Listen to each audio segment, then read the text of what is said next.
Bom dia, meu nome é Leonardo Lopes e hoje vamos continuar a série de comentários que estamos fazendo sobre o filme Animatrix. O filme Animatrix é um filme que procedeu os três filmes originais do Matrix, ele é de 2003 e ele veio com uma pegada de explicar os filmes do Matrix, ou ampliar o universo Matrix dos filmes, digamos assim. E aí aqui no canal já comentamos A Segundo Renascer, que é um filme que é um episódio em duas partes, que é bem explicativo, ele explica bem a relação dos humanos com as máquinas e o surgimento da Matrix, o conflito inicial entre humanos e máquinas. Explicamos também um episódio que é o programa, ou também pode ser traduzido por simulador, e que para o português foi traduzido como Coração de Soldado, que é uma simulação em que um dos personagens é testado na sua fidelidade lá aos humanos na guerra contra as máquinas. E hoje vamos comentar aqui o recorde mundial.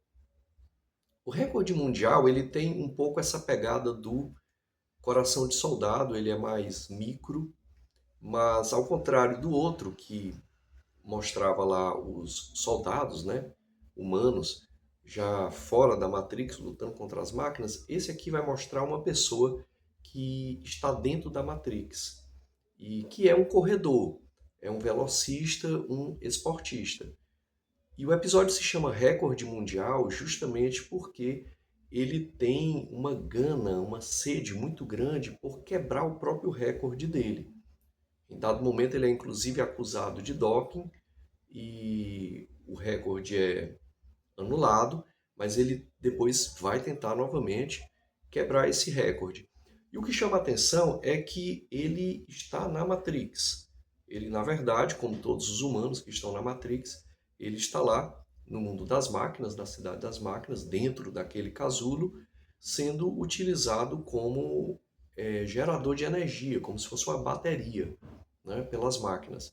A gente lembra aqui que as máquinas elas capturavam, escravizavam os humanos para extrair energia elétrica dos nossos corpos, né? Uma bioenergia.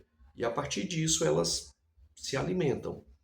E para isso, para não haver problema, elas inserem um programa de computador que faz com que os humanos achem que estão vivendo em uma realidade real, mas que não é uma realidade real, que é justamente a Matrix. E volta e meia, alguns desses humanos acordam, e quando acordam, eles acordam lá nesses casulos, aonde está realmente a realidade verdadeira. Esse episódio, ele é o meu preferido.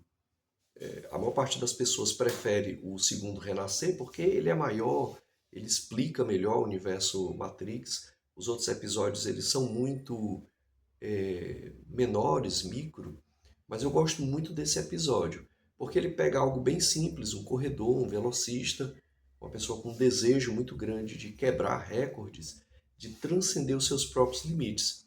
Mas o que o episódio mostra é que essa sede dele por transcender os seus limites inconscientemente, na verdade, estava ligada a uma sede de sair da Matrix, que ele mesmo não percebia. Mas, na verdade, isso fica mais claro na medida do episódio, em que ele, como é mostrado, né, ele tinha um alto grau de sensibilidade, um alto grau de intuição, e ele é, como diz o narrador, uma das raras pessoas que percebe que estão na Matrix, mas não sabem o que é, né? O filme Matrix, desde o início, ele tem muito esse viés de que você percebe que essa realidade que nós vivemos, ela não é a realidade real. É como se pensasse assim, existe algo para além dessa realidade, né? De uma forma geral, as pessoas colocam isso ou na religião, numa vida após a morte, ou num sentido filosófico, no sentido de que deve existir um significado maior. Toda filosofia, eu sou da área da filosofia e a gente sempre percebe muito isso, né? Todo filósofo, ele coloca um certo tom de transcendência. É como se ele dissesse, para além da realidade, existe uma outra realidade que é mais verdadeira, né? Isso aparece em praticamente todos os filósofos. E o sujeito lá, o velocista, ele tinha essa pegada. Ele queria quebrar recordes, mas porque no quebrar o recorde é como se ele estivesse transcendendo essa própria realidade que ele considera que não é a realidade verdadeira, a realidade última. E os agentes das máquinas, eles percebem isso, eles percebem que está havendo um sinal de inconsistência quando as ondas cerebrais do velocista começam a mudar e começam a entrar naquele código da Matrix, né? Quando lembra aqui dos filmes, quando o Neo enxerga a Matrix, ele consegue inclusive parar aquelas balas, tudo mais, né? Quer dizer, quando ele passa a ter uma clarividência, a gente pode chamar de clarividência, ele tem uma percepção total da realidade ao mesmo tempo. E o sujeito lá, o velocista, ele consegue sair da Matrix somente pelo seu esforço pessoal, essa necessidade que ele tinha, que não sabia explicar muito bem, mas ele consegue sair da Matrix. E nesse momento os agentes vão lá e vão para pará-lo, porque eles percebem que ele consegue acordar. Ele consegue acordar lá no casulo, mas logo eles arranjam para que ele volte a dormir e, após isso, ele passa o restante da vida dele sendo monitorado por esses agentes. Basicamente é o tema central do Matrix e é por isso que me chama muita atenção, por isso que esse episódio é o meu preferido. É essa noção de que existe alguma coisa para além.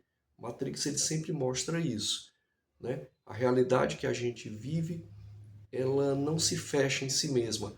É como se a gente tivesse aquela intuição, aquela sensibilidade de que existe alguma coisa mais do que essa vida. No filme Matrix, isso é contextualizado com o conflito entre as máquinas e os humanos. Se você tem uma certa dificuldade de entender, assista o episódio lá do Animatrix, que é o Segundo Renascer. Lá vai explicar bem direitinho o conflito entre máquinas e humanos e como as máquinas venceram e subjugaram a humanidade e colocando-a dentro da Matrix, né? Bom, esse episódio é simples, ele é bem rápido, é o meu preferido. Se você gostou do material que trouxemos, eu peço aquele básico que toda pessoa que produz algum material no YouTube pede. Um like, um compartilhamento, um comentário. Vamos ficando por aqui e até o próximo comentário aí do próximo episódio do Animatrix. Obrigado, valeu!